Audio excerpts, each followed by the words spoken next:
pesan kepada sahabatnya yang tidak datang ke masjid.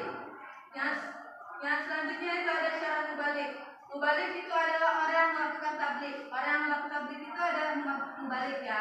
Syarat yang pertama itu ada Islam, yang kedua ada balik, yang ketiga ada berakal sehat, dan yang keempat mendalami ajaran agama. Yang pertama itu harus Islam. Kenapa harus Islam?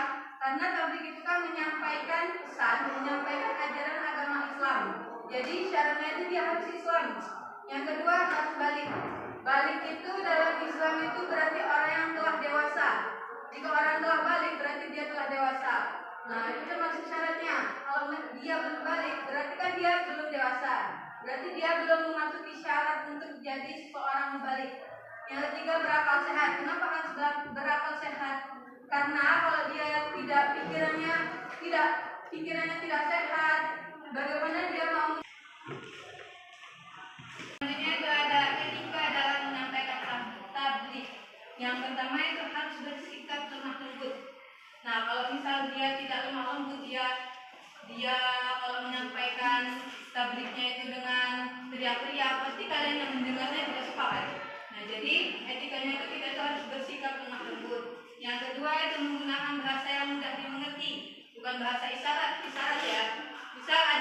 Misal kita menyampaikan pesan kepada teman kita itu tidak bisa berbahasa Inggris, tetapi kita menyampaikan pesan itu menggunakan bahasa Inggris. Nah itu kan tidak mengerti temannya. Jadi kita itu harus memahami teman kita. Mereka itu bisa bahasanya apa? Kalau mereka bisa bahasa Indonesia, berarti kita menyampaikannya menggunakan bahasa Indonesia itu.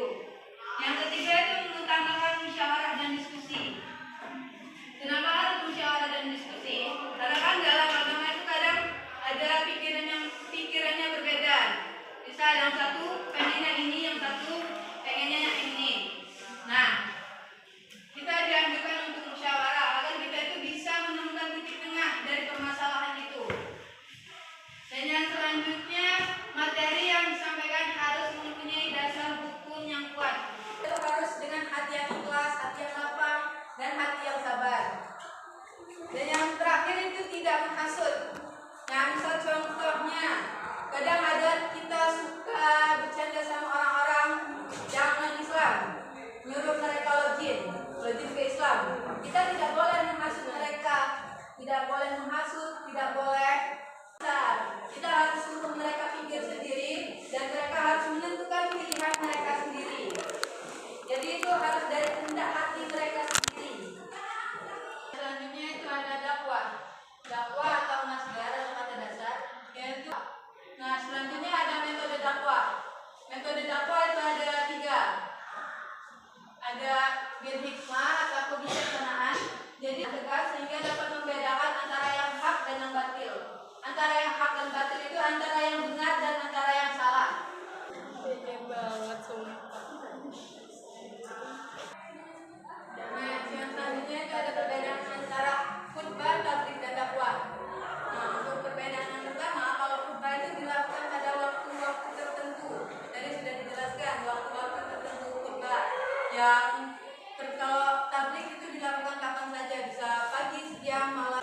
Nah, perbedaan yang kedua, kalau khutbah itu ada syarat dan hukumnya. Sedangkan tablik itu tidak ada syarat dan hukum. Sama halnya seperti tablik, dakwah juga tidak ada syarat dan hukumnya. Yang ketiga, kalau khutbah itu harus ada mimbar khusus. Yang terakhir, kalau khutbah dilakukan secara khusus dan memiliki tata cara. Sedangkan tablik itu bisa dilakukan dengan cara seminar atau teknologi. Dia bisa tablik di mana saja, bisa melalui teknologi itu contohnya bisa seperti di YouTube, bisa di TikTok, bisa di Instagram dan aplikasi lainnya. Dan sama seperti tablik, dakwah bisa dapat dilakukan tanpa melalui acara formal. Dia juga bisa berdakwah melalui teknologi. Nah, dari penjelasan kakak tentang tablik dan dakwah ada yang ditanyakan? Ada yang mengerti? Ada yang tahu nggak berorasi itu apa? Ada tahu. Jadi berorasi itu berpidato secara formal. Yang tablik itu paling bawah. Ya. Membalik sama membalik. Sekarang kan kalian kan